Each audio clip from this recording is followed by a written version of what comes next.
Hello, what's up? It's GenMac TV. Sa chapter na ito ay ating tatalakayin ang chapter 308 dahil masasaksihan natin ang napakatinding laban na magaganap sa pagitan kina Finral at Langris laban dito kay Zenon. Gamit ang napakabilis na teleportation magic ni Finral upang makapag-unleash ng mabigat na atake si Langris. At masasaksihan din natin ang maladramatic scene ni Yuno to the point na umiiyak talaga ito. At ang sa huli ay ang pangalawang grimoire ni Yuno na na-acquire niya sa sobrang desidido niyang talunin si Zenon. Ang lahat ng yan ay ating pag-uusapan sa chapter na ito mga lods. Kaya wag mo sanang kalimutang mag-like at mag-comment sa video na ito. At sana mga lods, tulungan nyo ako na makaabot at least 1,000 likes for this video. At paki-follow and like sa iba pang social media account natin. Kaya kung hindi ka pa nakapag-subscribe ay mag-subscribe ka na.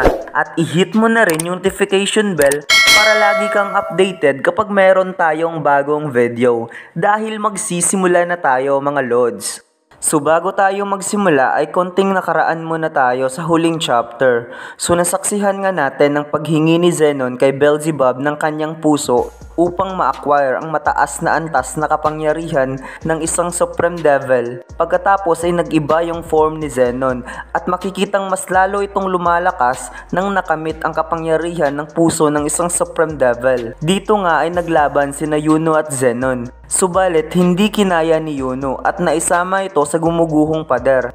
Pagkatapos ay sinunod ni Zenon si Langris na atakihin, subalit biglang dumating si Finral at nag-teleport sa ibang lugar kaya napagdesisyonan ng dalawa na magkasamang kalabanin si Zenon at pagsamahin ang kanilang special magic upang makapag-unleash ng mabigat na atake kay Zenon. Kaya kung hindi mo pa napanood ang chapter na ito ay ilalagay ko yung link sa description, pati na rin yung kadugtong sa huling episode ng anime, which is ang episode 171. Kaya sa pagsisimula ng chapter na ito ay umaatake na nga sina Langris at Finral nang magkasama, kaya gustong bilisan ni Finral na tapusin ang laban dahil alam niyang konti na lang ang stamina ni Langris at si Langris lang ang may kakayahan na makapag-unleash ng mabigat na damage. Na makikitang napakabilis ng dalawa mga lods at naiiba ito sa huling mga teleportation magic ni Finral na hindi na nangangailangang literal na pumapasok ng space dahil nasa loob na sila ng pinagsamang space ni Finral at Langris. At masasabi kong napakatibay ng space na ito dahil protektado ito ng special magic ni Langris.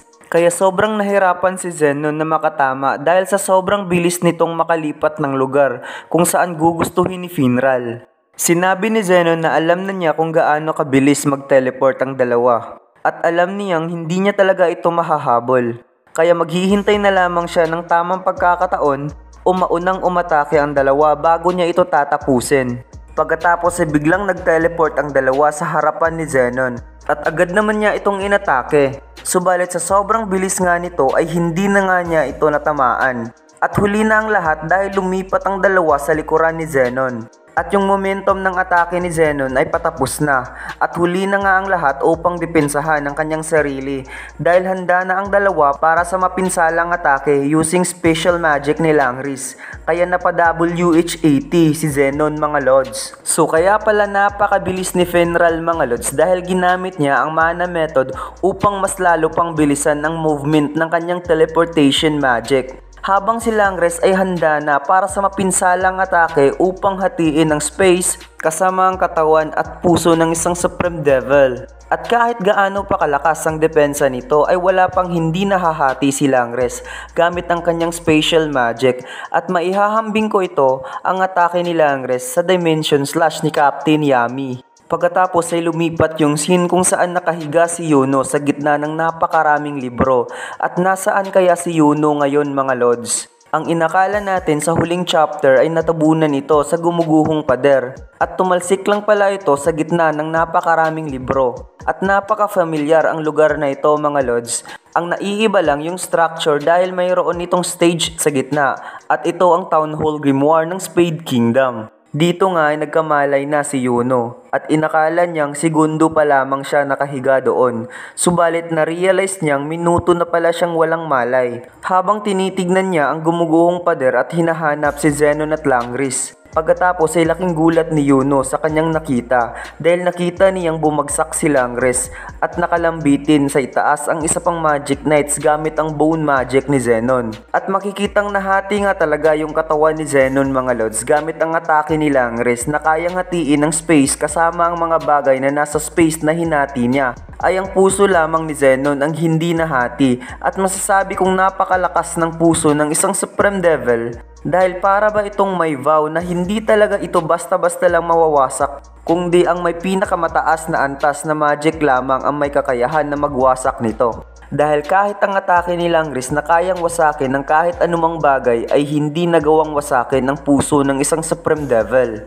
Sinabi ni Zenon habang tumitibok ang kanyang puso ay kahit ang may special magic na kayang burahin ang anumang bagay ay hindi pa rin kayang wasakin ng puso ng isang Supreme Devil.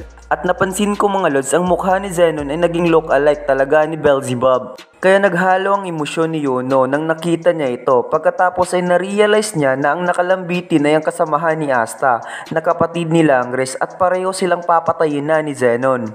Dito nga ay sobrang galit ni Yuno sa kanyang sarili dahil wala nang gumana na iba pang paraan kahit tumayo pa siya ay wala pa rin siyang magagawa habang si Bel ay wala na ring lakas at nakahiga sa dibdib ni Yuno. Samantalang si Zenon ay diniklara ang kanyang sarili na siya ang nanalo sa laban. Habang si Yuno ay naghalo ang emosyon at tinanong niya ang kanyang sarili kung mali ba ang kanyang desisyon dahil natalo siya sa unang pagharap nila ni Zenon at kalahati ng kanyang kasamahan ay namatay kaya gusto niyang ipaalam sa mga kasamahang kapitan na gusto niya agad pumunta ng Speed Kingdom upang iligtas si Captain Vengeance at nagsasanay siyang ang buhay niya ang nakasalalay kasama si Langris. Pagkatapos ay pinukpok ni Yuno ang sahig sa sobrang galit sa kanyang sarili at hindi niya mapigilang mapaiyak dahil sa emosyon ng kanyang nararamdaman dahil parang ginawa na niya ang lahat subalit hindi pa rin sapat gaya ng ex mo mga lods.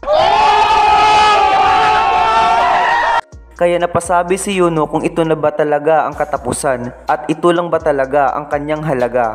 Dahil halos lahat ng tao ay tinawag siyang genius at sabi nila siya daw ang pag-asa ng Hagi Village. At lahat ng mga acknowledgement at achievement na siya daw ang the chosen one, minamahal ng mana, kinaiinggitan ng lahat, kinasusuklaman ng mga kasamahan, pinagkakatiwalaan ng kanyang kapitan, subalit nagdusa pa rin siya dahil sa pagkamatay ng kanyang mga kasamahan at ngayon ay nanunumpa siyang ipaghihiganti silang lahat. Pagkatapos ay naaalala ni Yuno ang panata nilang dalawa ni Asta na maging rival sa pagiging Wizard King. At biglang napasigaw si Yuno sa sobrang galit at sinabing ang lahat ng ito ay hindi ako, na para bang natauhan si Yuno sa lahat ng negative na naisip niya kanina at dapat maging positive lang siya kahit anumang mangyari. Pagkatapos ay may biglang lumitaw at nagsasalita at sinabing tama ka, ikaw ako, subalit mayroon kang sariling lakas. Habang si Yuno ay gulat na gulat sa kanyang nakita at hindi niya alam kung sino ang nagsasalita.